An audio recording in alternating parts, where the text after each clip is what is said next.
വലിയ തോതിലുള്ള ആക്രമണം നടത്തുക, എല്ലായിടത്തും ബോംബ് വർഷം ഉണ്ടാകും എന്ന് പറയുമ്പോൾ ഇറാൻ എന്ന രാജ്യത്തെ ലക്ഷ്യം വെക്കുന്നു എന്നാണ് നമുക്ക് മനസ്സിലാക്കേണ്ടത്. ഇറാന്റെ സമസ്ത മേഖലകളിലേക്കും ഒരു പക്ഷേ വരും മണിക്കൂറുകളിൽ മിസൈലുകൾ വർഷിച്ചേക്കാം എന്ന് വേണം. അതാണ് സൂചിപ്പിക്കുന്നത്. അതായത് മണിക്കൂറുകൾ എടുത്തുകൊണ്ടാണ് ഈ മിസൈലുകൾ ഇറാനിലേക്ക് എത്തുക. ഇസ്രായേലിന്റെ സഹായത്തോടെയാണ് എങ്കിൽ പോലും അമേരിക്കയെ പോലെ ഒരു രാജ്യത്തിന് ആക്രമണം നടത്തുമ്പോൾ അതിന് വലിയ സമയം എടുത്തുകൊണ്ട് മാത്രമാണ് ആക്രമണം നടത്തുക. ഏതാണ്ട് 5-6 മണിക്കൂറുകൾക്ക് ശേഷമൊക്കെ പതിക്കുന്ന മിസൈൽ വരെയാണ് ഉള്ളത്. നേരത്തെ ആക്രമണം ആരംഭിച്ചു കഴിഞ്ഞിരിക്കുന്നു. ഇപ്പോഴും ഇറാനിൽ അമേരിക്ക ആക്രമണം തുടരുന്നു. ഇസ്രായേലും അമേരിക്കയും സംയുക്തമായി ആക്രമണം തുടരുന്നു. അതിനെ തിരിച്ച് അടിക്കുകയാണ് ഇപ്പോൾ ഇറാൻ. അങ്ങനെ ഒരു യുദ്ധത്തിലേക്ക് തന്നെയാണ് കാര്യങ്ങൾ എത്തിയിട്ടുള്ളത്. യുദ്ധം എന്നത് ഇനി എത്രത്തോളം വ്യാപിക്കും, എത്ര ദിവസം മുന്നോട്ട് പോകും എന്നതിലാണ് ഇനി വ്യക്തത കൈവരേണ്ടത്. ഈ യുദ്ധം അവസാനിപ്പിക്കുന്നതിന് വേണ്ടി ലോകരാഷ്ട്രങ്ങളുടെ ഇടപെടൽ അടിയന്തരമായി ഉണ്ടാകുമോ? ആ ഇടപെടലിനെ അംഗീകരിക്കാൻ ഇറാനോ അമേരിക്കയോ തയ്യാറാകുമോ? അതിനെ ആശ്രയിച്ചായിരിക്കും ഈ യുദ്ധത്തിന്റെ കാലാവധി. എന്ത് തന്നെയാണെങ്കിലും നമുക്കറിയാം, ഒരു യുദ്ധം ആരംഭിച്ചാൽ അത് വളരെ പെട്ടെന്നൊന്നും അവസാനിക്കില്ല. യുക്രൈനും റഷ്യയും തമ്മിലുള്ള യുദ്ധം ആരംഭിക്കുമ്പോൾ റഷ്യൻ പ്രസിഡന്റ് വ്ളാഡിമിർ പുടിൻ പറഞ്ഞത് ഒരാഴ്ച പോലും വേണ്ട യുക്രൈൻ എന്ന രാഷ്ട്രത്തെ ഈ ഭൂമുഖത്ത് നിന്ന് ഇല്ലാതാക്കാൻ എന്നായിരുന്നു. പക്ഷേ ഒരു കുഞ്ഞൻ രാജ്യം ഇറാൻ, റഷ്യയെ പോലെയുള്ള ലോകത്തിലെ ഏറ്റവും വലിയ സൈനിക കരുത്തായ റഷ്യയ്ക്ക് മുന്നിൽ എത്ര നാൾ പിടിച്ചു നിന്നു, എത്രയോ സഹായങ്ങൾ യുക്രൈന് ലഭിച്ചു. ഇപ്പോഴും ആ പ്രതിഷേധം തുടരുന്നു, അല്ലെങ്കിൽ ആ സംഘർഷം തുടരുന്നു എന്നതാണ് ലോകം കാണുന്നത്. അതുകൊണ്ട് തന്നെയാണ് ഇറാനും ഇസ്രായേലും അമേരിക്കയും തമ്മിൽ നടക്കുന്ന ഈ പോരാട്ടം അതിൻ്റെ തുടക്കമാണോ ഇത് എന്നതിൽ ഇപ്പോൾ വ്യക്തതയില്ലാത്തത്. എന്തു തന്നെയാണെങ്കിലും ഇതൊരു യുദ്ധം തന്നെയാണ്. തുറന്ന പോരിലേക്ക് ഈ അമേരിക്കയും ഇറാനും എത്തിയിരിക്കുന്നു എന്നുള്ളതാണ്. ഇറാനിലെ ജനങ്ങൾക്ക് മുന്നറിയിപ്പ് നൽകുമ്പോൾ യുദ്ധപ്രഖ്യാപനം തന്നെയാണ് അമേരിക്കൻ പ്രസിഡന്റ് ഡൊണാൾഡ് ട്രംപ് നടത്തിയിട്ടുള്ളത്. ഭരണസിരാ കേന്ദ്രത്തിലടക്കം ആക്രമണം നടത്തി അതിൻ്റെ സൂചന വളരെ കൃത്യമായി നൽകി. അതായത് ആദ്യ മിസൈൽ പതിച്ചത് തന്നെ ഇറാന്റെ ഭരണസിരാ കേന്ദ്രത്തിൽ ആണ് എന്ന് പറയുമ്പോഴാണ് എത്രമാത്രം ലക്ഷ്യം വെച്ചുള്ള ഒരു ആക്രമണം ആയിരുന്നു അത് എന്നത് മനസ്സിലാക്കേണ്ടത്. എല്ലാ സൈനിക കേന്ദ്രങ്ങളെയും ഞങ്ങൾ ലക്ഷ്യം വെച്ച് കഴിഞ്ഞിട്ടുണ്ട് എന്ന് ട്രംപ് പറയുന്നത് സോഷ്യൽ മീഡിയയിലൂടെയാണ്. ലോകത്തോടാണ് ട്രംപ് പറയുന്നത്. അപ്പോൾ ആ പണി നേരത്തെ തന്നെ ആരംഭിച്ചു ട്രംപ് എന്നതിൽ ഒരു തർക്കവുമില്ല. നേരത്തെ തന്നെ വെൽ പ്ലാൻഡായി സ്പോട്ടുകൾ ലക്ഷ്യം വെച്ചുകൊണ്ട് ടാർഗറ്റ് നിശ്ചയിച്ചുകൊണ്ടുള്ള ഒരു ആക്രമണം ആരംഭിച്ചു കഴിഞ്ഞിട്ടുണ്ട്. അല്ലാതെ ഒരു രാജ്യത്തിൻ്റെ തലവൻ ഇങ്ങനെ പ്രതികരിക്കും എന്ന് നമുക്ക് പ്രതീക്ഷിക്കാനാവില്ല. അപ്പോൾ വലിയൊരു യുദ്ധത്തിലേക്ക് പോകുന്നു പശ്ചിമേഷ്യ എന്നതാണ് അറിയേണ്ടത്.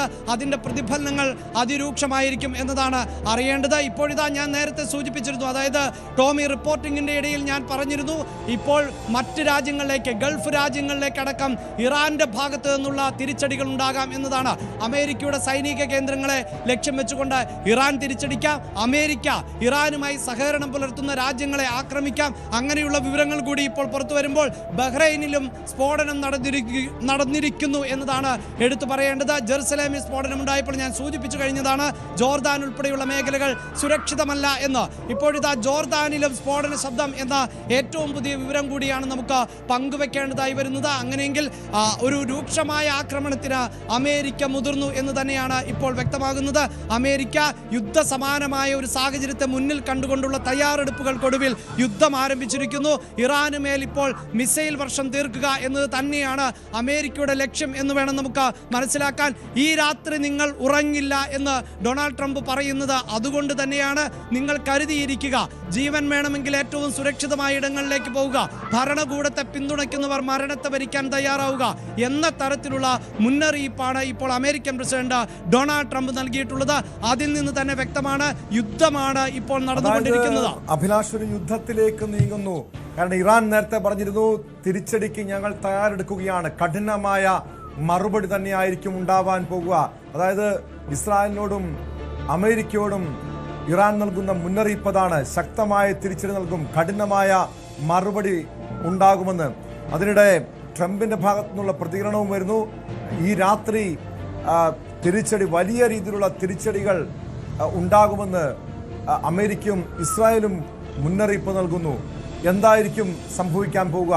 മറ്റ് രാജ്യങ്ങളൊക്കെ ഈ വിഷയത്തിൽ ഇടപെടാനുള്ളൊരു സാധ്യതയുണ്ടോ? നേരത്തെ അഭിലാഷ് സൂചിപ്പിച്ചതുപോലെ അമേരിക്കയ്ക്ക് സ്വാധീനമുള്ള, അമേരിക്കയുടെ തന്ത്രപ്രധാനമായിട്ടുള്ള പല കേന്ദ്രങ്ങളും, പല അമേരിക്കയുടെ സഹായം ലഭിക്കുന്ന രാജ്യങ്ങളൊക്കെ ഗൾഫ് രാജ്യങ്ങളിലുണ്ട്. സ്വാഭാവികമായും അവരൊക്കെ ഒരു ജാഗ്രതയിലാണോ? വലിയ തിരിച്ചടികൾക്ക് ഒരു സാധ്യതയുണ്ടോ? ടോം, ലോകരാജ്യങ്ങളുടെ ഇടപെടൽ തന്നെയാണ് ഇപ്പോൾ എല്ലാവരും ഉറ്റുനോക്കുന്നത്. എങ്കിലും അമേരിക്കയെ പോലുള്ള ഒരു രാജ്യമാണ്. അമേരിക്ക എന്ത് നിലപാട് സ്വീകരിക്കുമെന്നത് ലോകരാജ്യങ്ങൾക്കൊന്നും സങ്കല്പിക്കാൻ പറ്റാത്ത ഒന്നാണ്. നമുക്കറിയാമല്ലോ, ഇപ്പോൾ ഇന്ത്യയും അമേരിക്കയും തമ്മിലുണ്ടായ ഉരസലുകൾ.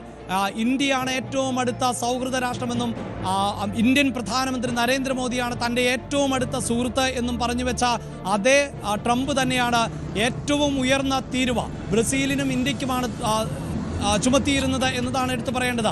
അങ്ങനെയാണ് ട്രംപ് നിലപാടുകൾ സ്വീകരിക്കുക. പക്ഷേ അതേ ട്രംപ് തന്നെ പിന്നീട് നിലപാട് മാറ്റുന്ന സാഹചര്യം ഉണ്ടായിരുന്നു. പിന്നീട് കോടതിയിൽ നിന്നടക്കം തിരിച്ചടി നേരിട്ട സാഹചര്യമൊക്കെയാണ് ഉണ്ടായിരുന്നത്.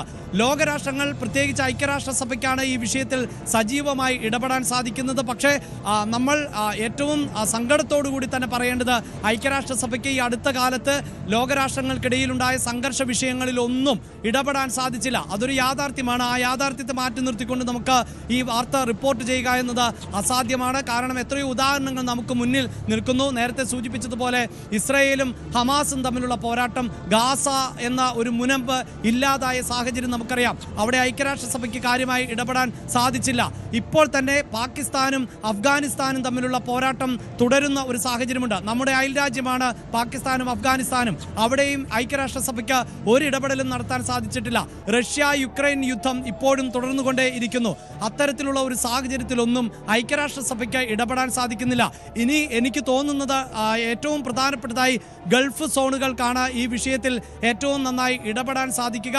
ഒരുപക്ഷെ ഗൾഫ് രാജ്യങ്ങൾ അമേരിക്കയുമായി ചർച്ചയ്ക്ക് തയ്യാറാവുകയോ അല്ലെങ്കിൽ മധ്യസ്ഥം വഹിക്കുകയോ ചെയ്യുന്ന ഒരു സാഹചര്യം ഉണ്ടാകും. കാരണം ഇത് പശ്ചിമേഷ്യൻ രാഷ്ട്രങ്ങളെ ഒന്നാകെ ബാധിക്കുന്ന ഒരു യുദ്ധമാണ്. ഗൾഫ് രാഷ്ട്രങ്ങൾക്കും വലിയ തിരിച്ചടി ഉണ്ടാകും. പ്രത്യേകിച്ച് ഗൾഫ് മേഖല എന്നത് ഓയിൽ സെക്ടർ ആണ്. നമുക്കറിയാവുന്നതാണ്. അത്തരത്തിൽ ഓയിലിനെ ആശ്രയിച്ചുകൊണ്ടാണ് എണ്ണയെ ആശ്രയിച്ചുകൊണ്ടാണ് പല ഗൾഫ് രാജ്യങ്ങളും മുന്നോട്ട് പോകുന്നത്. അവരുടെ സാമ്പത്തിക സുരക്ഷിതത്വത്തിന് വഴിയൊരുക്കുന്നത് എണ്ണ ഉൽപാദനമാണ്. ഒരു പക്ഷേ വരും മണിക്കൂറുകളിൽ ലോകത്താകമാനമുള്ള ചരക്ക് കപ്പലുകളുടെ നീക്കങ്ങൾ നിലയ്ക്കുന്ന സാഹചര്യം ഉണ്ടാകുന്നു. അതോടൊപ്പം തന്നെ ചരക്ക് വിമാനങ്ങൾക്ക് പറക്കാൻ പറ്റാത്ത സാഹചര്യം ഉണ്ടാകുന്നു. വ്യോമ പാതകൾ അടച്ചിടേണ്ട സാഹചര്യം ഉണ്ടാകുന്നു. അങ്ങനെയുള്ള വലിയൊരു പ്രതിസന്ധിയിലേക്ക് ലോകം പോകുമ്പോൾ അത് ലോകരാഷ്ട്രങ്ങളെ ഒന്നടങ്കം തിരിച്ചടിക്കുന്ന സാഹചര്യം ഉണ്ടാകും. ആ ഒരു പശ്ചാത്തലത്തിൽ വേണം നമുക്ക് ഈ വിഷയത്തെ നോക്കിക്കാണാൻ. ഒരുപക്ഷെ അറബ് രാജ്യങ്ങൾ, ഗൾഫ് രാജ്യങ്ങൾ ഒരുപക്ഷെ വളരെ പെട്ടെന്ന് ഈ വിഷയത്തിൽ ഇടപെടാം. ഇപ്പോഴിതാ ബഹ്റൈനിൽ ഉഗ്രസ്ഫോടനം നടക്കുന്നു എന്നത് തന്നെയാണ്. അമേരിക്കയുടെ സൈനിക കേന്ദ്രത്തിൽ ആണ് ഇപ്പോൾ ആക്രമണം നടന്നിട്ടുള്ളത്. മറ്റ് സൈനിക താവളങ്ങൾ ബഹ്റൈനിൽ മാത്രമല്ല അമേരിക്കയ്ക്ക് സൈനിക താവളങ്ങളുള്ളത്. ഗൾഫ് മേഖലയിലെ മറ്റു രാജ്യങ്ങളിൽ അടക്കം അമേരിക്കയ്ക്ക് സൈനിക താവളങ്ങളുണ്ട്. അവിടെയും ഇനി ഇറാൻ ആക്രമണം നടത്തുമോ എന്നതാണ് അറിയേണ്ടത്. ഒരുപക്ഷെ അത്തരത്തിലുള്ള ഒരു വ്യാപകമായ ആക്രമണം ഇറാന്റെ ഭാഗത്ത് നിന്ന് ഉണ്ടാകാം.